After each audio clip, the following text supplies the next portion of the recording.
Yep, I'll All right, very good. Thank you very much for giving me an opportunity to speak on behalf of the Delaware River Basin Commission tonight.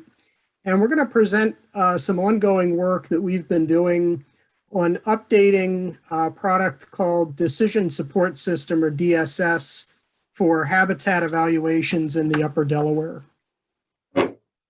And the main idea behind the DSS is that the amount of available habitat changes with flow, and different fish species at different life stages need different conditions.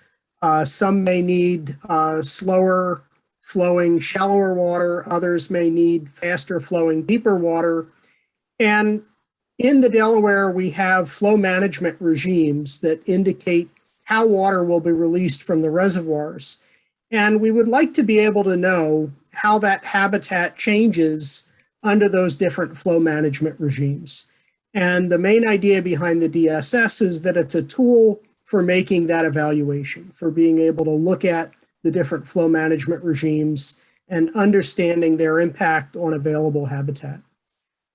This work was originally performed by Ken Bovee and a team from USGS back in 2007.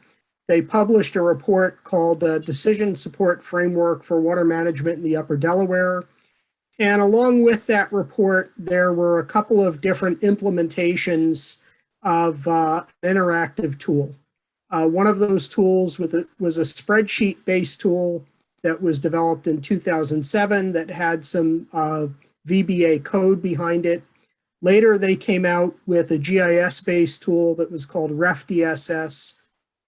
And the problem with both of those tools is that over time, the platforms that they ran on became antiquated.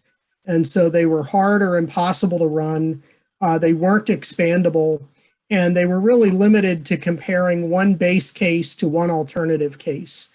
And so DRBC was interested in kind of resurrecting these tools and bringing them into usability. And we wanted to code them in a modern, more modular platform so that they would be easy to use and that they would be expandable. And I should say that our effort on this was supported by a grant from NIFWIF. So why should we update and upgrade it? Well, primarily to make it usable. As I indicated, the current versions were really not usable at this point. We also wanted to allow consideration of new or different flow management scenarios and allow consideration of different time periods. So it was really hard-coded and locked into one specific time period. We wanted to be able to compare multiple flow regimes at one time instead of comparing just one base case and one alternative.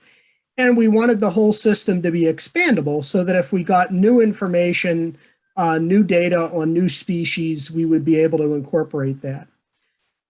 We also wanted it to be updatable so that as the science progressed and changed, the tool could change as well.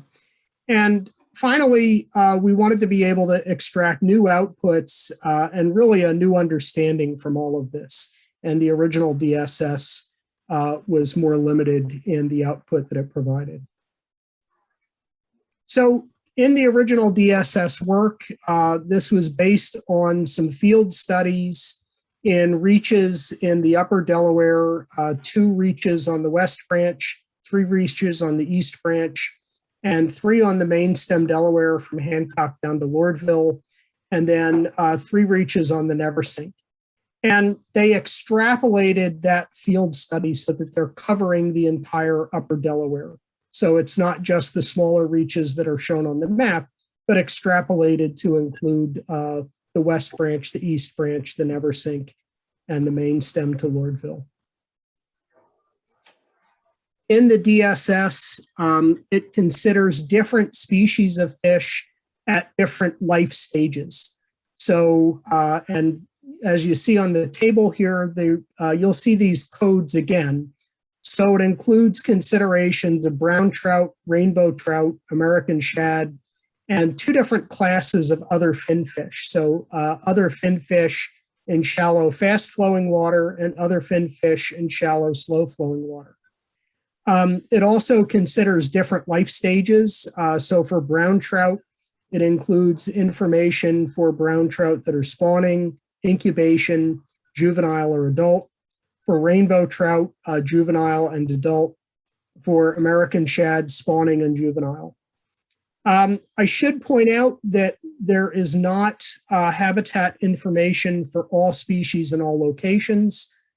Brown trout, rainbow trout, and other finfish, there is habitat information in all the locations, but for American shad, those were limited to the 3 Delaware reaches and the East Branch reach number 2. So at its heart, the DSS rather, is a series of habitat curves. And if you see in the upper left-hand corner of this panel, you'll see an example of these curves. This is for the never sink reach number 2. The x-axis is flow and the y-axis is available habitat in hectares. And then we have multiple species and life classes indicated. Since this is a never sink reach, shad are not indicated here. And one of the things that you'll notice is that the optimum flow is different for different species, and it's even different for the same species, but at different life stages. So for example, rainbow trout juvenile would have a slightly different optimum flow than a rainbow trout adult. And the way this tool is used is you start with a flow time series, like is shown on the bottom left-hand side. You use that flow time series to enter into this chart and basically come up to the habitat line, come across to figure out the available habitat in hectares, and that converts this flow time series into a habitat time series. Here's another example of a set of habitat curves. This one is from the Delaware River reach number 3. And so this is a complete set of curves that includes American shad as well. So one of the things that we can do with this tool is we can look at it and figure out where the habitat is. And if we compare adult rainbow trout and the other finfish for slow flowing water, we see that for adult rainbow trout, the majority of habitat is in the Delaware main stem itself. That's almost half of the available habitat. And then the East Branch, West Branch, and Never Sink are each about a third of the remaining habitat. But when we look at other finfish, we see that it's more evenly split. So they're about a quarter in the main stem, a quarter in the East Branch, a quarter in the Never Sink, and a quarter in the West Branch. In going through the code of the original DSS products, one of the things that we were able to bring forward that wasn't really obvious from the reports is that the tool is only counting habitat for certain species and life classes at certain times of year. So for example, this column here, brown trout juvenile, the only habitat that counts for brown trout juvenile in this tool is from April 15th to June 30th. Habitat outside that window is not counted by the DSS. If you compare that with brown trout incubation, that window actually spans the new year. So it starts on December 1st and goes through overwinter into spring to April 15th. And then the other finfish categories span the entire year. I bring that up because we're going to see this, the impact of this again. So kind of tuck this away in your memory and we'll come back to this. So our process for bringing this up to date, step one was to recode the DSS into a different programming language. And the first thing that we had to do was benchmark it. And what benchmarking means is essentially comparing the output from the new code to the output from an older version and making sure that those match 100%. The older version that we picked was RefDSS, since that was the version that we were able to get to run the spreadsheet version we couldn't run. And so we began to code that based on our understanding of what the program was doing. To use the RefDSS, we had to look at legacy flow time series. And so we considered Rev1, Rev7, and generic FFmpeg. One of the things that we realized as we were doing this is that this effort was complicated because there were multiple different versions of habitat curves that were within the RefDSS. And it took kind of trial and error to figure out which versions of the curve that program was selecting. But ultimately, we were able to benchmark this 100% in spring of this year. So once that's benchmarked, we use that as the platform for the full modernized version, what we call the development version, and we can then evaluate more modern flow regimes with that. And so we evaluated Rev1, FFmpeg 2008, FFmpeg 2011, and FFmpeg 2017. We looked at the time period from January 1st, 1990 to December 30th, 2000. We're not limited to that time period. We can actually look at any time period for which we have PST model output. And then a big part of our effort was really developing post-processing synthesis and interpretations and metrics for the output of the DSS tool. So just to give an idea of the benchmarking process, in each of these grids that you see here, you see the three legacy flow regimes on the left-hand side, FFmpeg, Rev1, and Rev7, and then all of the reaches below that. And across the top, we see the species and the life classes. And any grid point that has a green 1 means that the new tool and the old tool matched 100%. So all of the habitat days in that full-time series matched completely. Anytime that there's something other than a green 1, it didn't match completely. And in some cases, it was pretty close, where we've got 0.99, but in other places, we were further away. So over the weeks, the goal was to figure out why those differences existed and then make those corrections. And ultimately, we did get to a point where it was 100% benchmarked, shown by perfect agreement for all of the flow regimes and the reaches and the species. So this gives a lot of output. And if you think about it, we're comparing a 10-year flow period for 11 different reaches, for 10 different species and life classes, for, I'm going to call it 4+1 flow management scenarios. So there was the original 4, but then we added another flow management scenario toward the end of the project. And so that gives you 2 million individual discrete habitat output values. And that's really too much to make sense of on their own. And so part of the process was to collapse that down to metrics that would help us understand the system and understand how the different flow management scenarios were impacting habitat. And so we actually selected 2 different metrics. One metric was total hectare days. And the idea here is just a summation of all of the habitat hectares per day times the number of days. So for example, if you had a scenario that was just a 3-day time series, and you had 10 hectares on the first day, 10 hectares on the second day, and 5 on the third day, that would be a total habitat area of 25 hectare days. And for this metric, more is better, right? We want to see more habitat days rather than fewer. The other metric that we utilized was days below 50% of the maximum habitat. And so the process here was we determined the maximum habitat area, and then we counted all of the days in that habitat time series where the habitat was 50% of the maximum or less.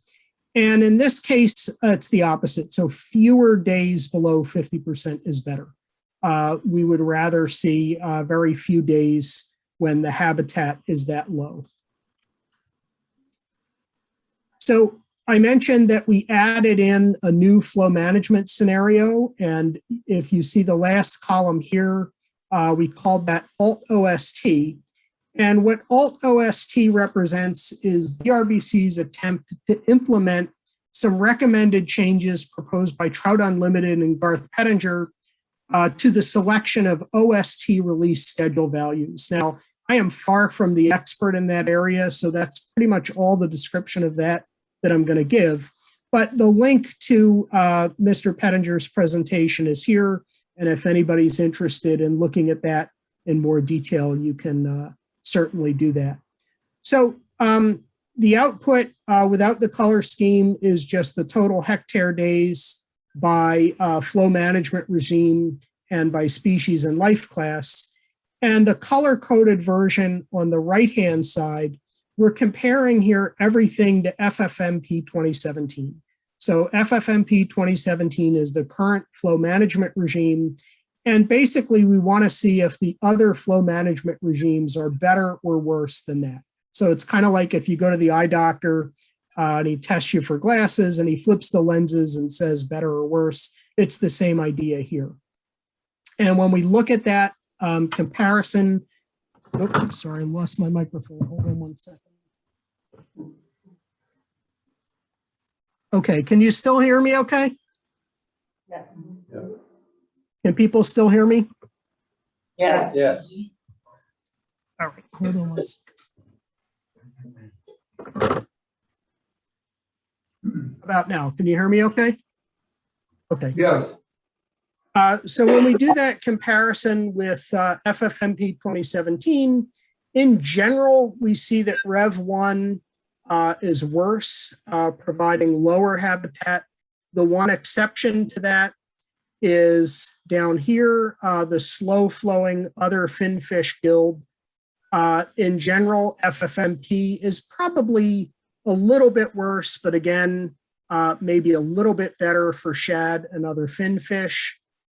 FFMP 2011 has a couple of places where it would be a little bit better than 2017, including brown trout incubation and brown trout spawning, but then a couple of instances also where it would be a little bit worse. And the Alt-OST regime would be kind of a mixed bag, but again, generally low values, but a little bit better and a little bit worse. If we do the same evaluation with days below 50% of maximum habitat, again, using FFmpeg 2017 as kind of the benchmark, again, we see Rev 1 generally worse, generally poorer. FFmpeg 2008, poorer for some species, but maybe a little bit better for shad and finfish. FFmpeg 2011, better in some instances, including for brown trout juvenile, but worse for things like rainbow trout juvenile. And Alt-OST, again, kind of a mixed bag with some species doing a bit better, but other species doing a bit worse under that flow management regime. We also developed two web-based applications that are part of this, and I'm going to do a high wire act here and try and show these in real time. But I am going to stop sharing first and then open those and reshare.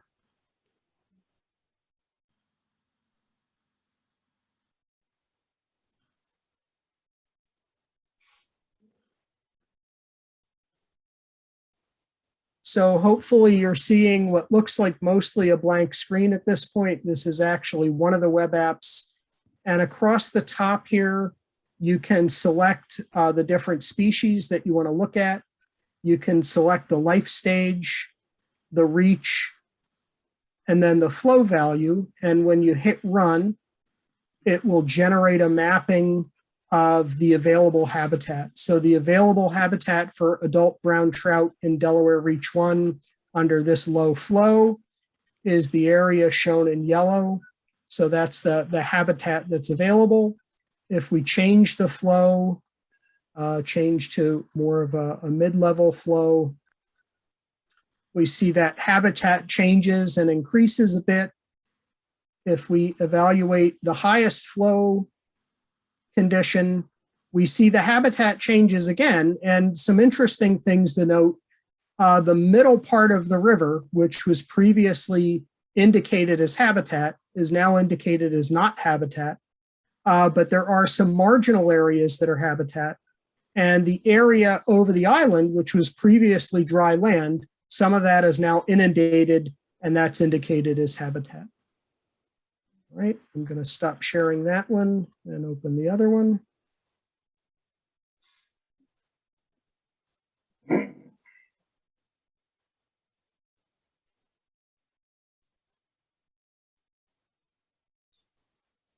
So this is another tool for looking at the output. And again, you can select which reach you want to look at. You can select the species and the life class. And then you can also indicate the time period. So you can look at the full 10 years. You can narrow in to look at a year. Remember that we said that DSS is only counting the habitat for a subportion of the year. So for spawning brown trout, this is the only part of the year that counts here. The maximum habitat is the dashed line. So what, based on those habitat curves, the maximum that there could be. And then you see the differences between the flow management regimes. And again, if we switch to something like rainbow trout, we see different habitat over different times of the year, and then different differences between the different flow management regimes. We can also look at a box plot of that information to see how those differ. We can look at something called an empirical cumulative distribution frequency, which does a little bit better job of showing the differences in available habitat of those different flow scenarios. And then we've also got tabular output. And all of that is responsive to the selections that you make. So if you pick a different species or a different reach, that all will change.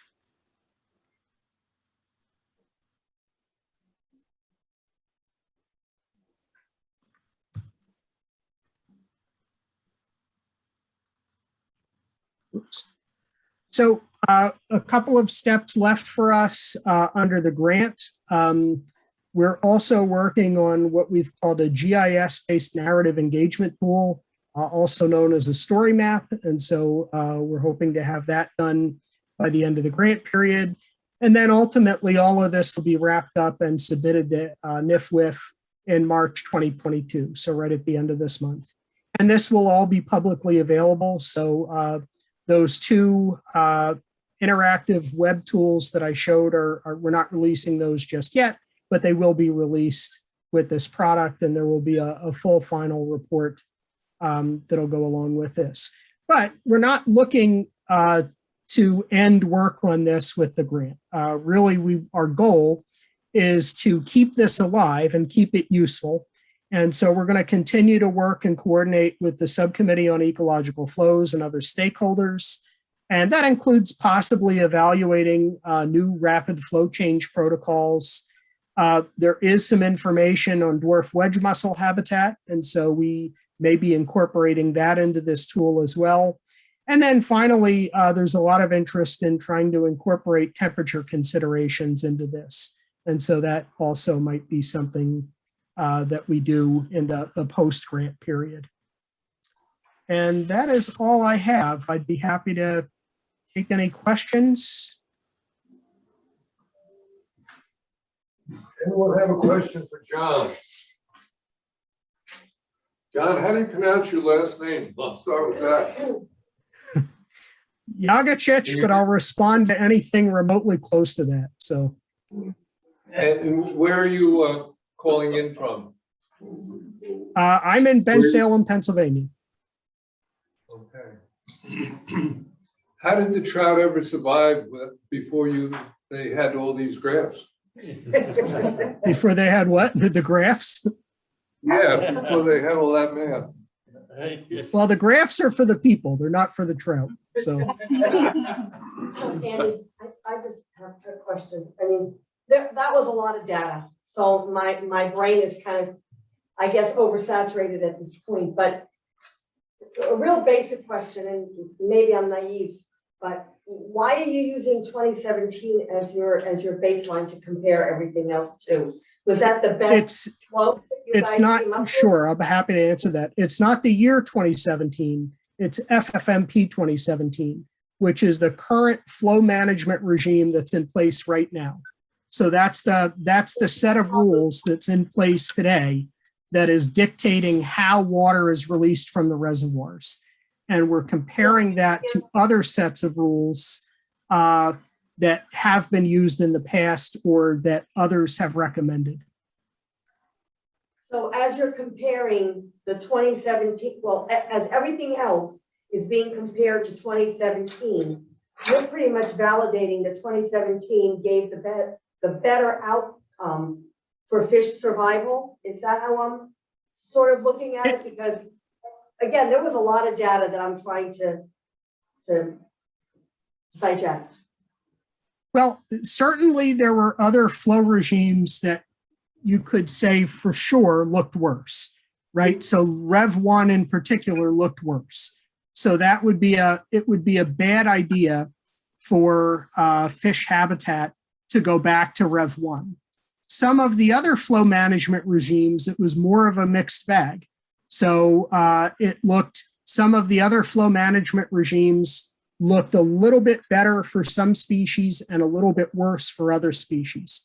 But the broader picture here is to be able to inform resource managers to say, okay, as we're considering, these different flow management regimes and what we might want to adopt or what might be negotiated, let's be informed in doing that. And let's understand what the impact would be on fish habitat.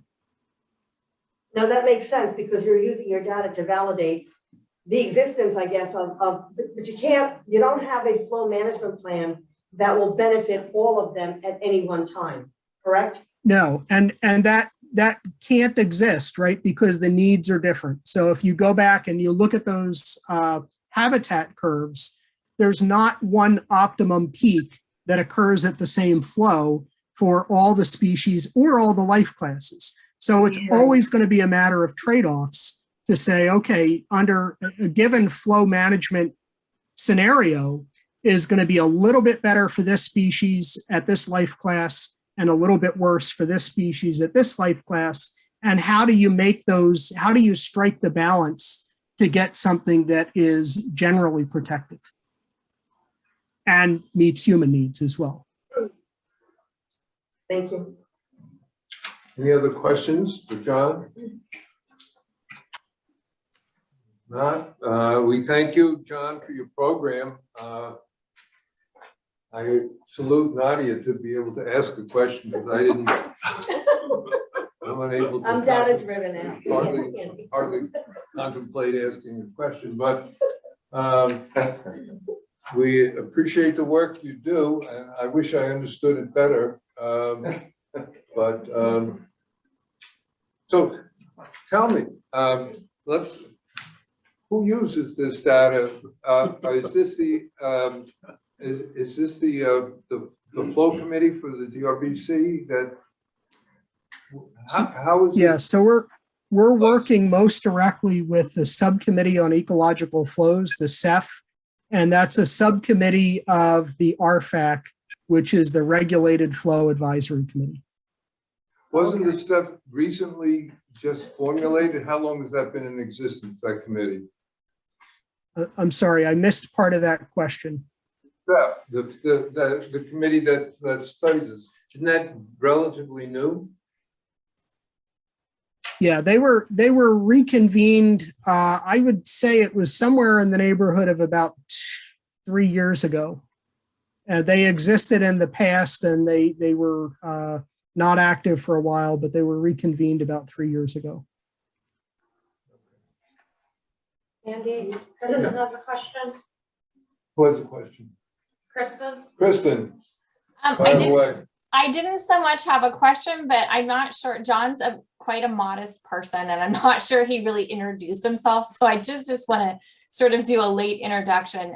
John's our manager of water quality assessment at the DRBC, and he's been with us for over 20 years and does an amazing job managing a group that's engaged in developing water quality standards and doing planning and conducting water quality monitoring and working on a lot of special projects, such as the one that he presented tonight. So he's got an amazing wealth of experience to do the work he's doing, and always does a bang up job on everything. So thank you, John, for a great presentation.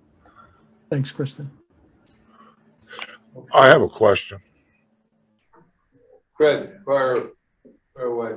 Yeah, there's an organization up in Hancock, Friends of the Upper Delaware River, and with the state of New York and Pennsylvania, DEC in New York, or DEC in New York, DEP in Pennsylvania, they've been doing a lot of trout studies on the east, west, and main stream. Have you shared this information with them? Yeah, we presented an earlier version of this at the RFAC meeting that was probably about a month and a half ago.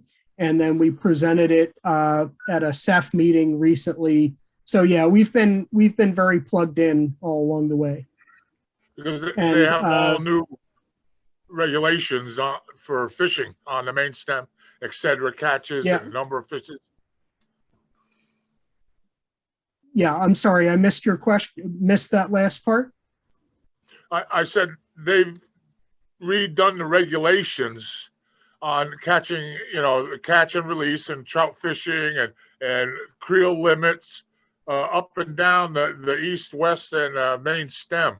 I was just wondering if your information, because they did their own real creel studies and fish takes on that, and I was wondering if yours also contributed to their decision. Yeah, I might have to get with you offline on that, because again, the audio quality, I'm not getting, I'm afraid I'm not getting the full question, but I'll be happy to, maybe we can chat offline and I can get you a better answer. Yeah, I think Okay. Fred might be, I think New York State changed some of their fishing regulations. Is that what you're referring to? Yeah, the new Fred, fishing about catch and regulations that release came out. during certain times of year. So I think he was asking whether this work might have informed that, but I suspect that they were farther along in developing their regulations compared to where we would have been in development of our product. Okay, thank you. All right, if there's no further questions, we thank you both. So Thank you. Andy, the only, I would ask one if this was. Go ahead, Joe. Joe Sell for National Park Service. John, thank you for the presentation, by the way. Really appreciate it. I'm just, and maybe I missed it because I, like Andy, was having a hard time following it. I'm not a scientist, so I fell behind a couple times. But how do you balance, the flows for aquatics? And as you know, that this is one of the most recreational rivers, on the East Coast, if not the most. So how do you balance those flows for aquatics with recreation as well to ensure, proper flows, for anglers, for rafters, etc. And what's your involvement with like the Federal Energy Regulation Commission as far as those licensings go? Is that a lot to throw at you, John, or what? It is. I will say that as part of this particular project, we weren't looking at recreational flows outside of aquatic life, but that's an interesting question. And that, I guess, ultimately could also be included. On the FERC question, I'm going to have to completely defer. I don't know. Kristen might have a more informed answer on that, but I'm not in a position to say anything about interaction with FERC. Yeah, I'd have to, I don't think I have a succinct answer either, Joe. I'd have to look back again at the reaches, the stream reaches that were included in this. So when John says Upper Delaware, there were specific portions that he pointed out in the beginning that are included, I think the East Branch, the West Branch, and was it the Never Sink, John? So Never Sink, yep. Yeah, and then portions of the main stem. So so first, I'm not entirely sure that it might include the area where I think you might be asking about maybe about Long Gap as well. I'm not sure if that piece, because it comes down further, I think, into the main stem further down. So I'm not sure if actually that geographic. Absolutely. So yeah, we're having a park licensing issue. I just wanted to take advantage because I worry that we only worry about, our ORVs when it comes to aquatics, which are very important. Yeah. But this is a recreational area. And I get a lot of complaints from liveries, and anglers about improper flows for them to do their jobs and be, and take care of the visitors that come into our communities and or the people that recreate on the river. So I just wanted to figure out like what you guys do to balance that, Yeah, this tool was originally developed for habitat. So like the curves that were developed were to relate habitat area to a species need. So it is specific to that. But as John said, that's an interesting question as well, the recreation one. And then I think you might have had a question about the flows, and you might not have been asking this, but I'll sort of answer it just in case you were. The flows we were looking at are, based on the flexible flow management program from 2017, which is what was negotiated between the decree parties. So, those are the guidance and rules about how much will come from each of the reservoirs or under certain conditions. And then those were plugged into this model. So this model wasn't making any decisions about what the flows should be. It merely picked a period in time and then put in those negotiated management scenarios to show what it would look like during the one that's currently active, which is what John referred to as the FFMP 2017, as well as prior versions of that, which are no longer used to manage flows up there, but to kind of compare what was in the past. So I think I wasn't sure if you might have asked a question about that.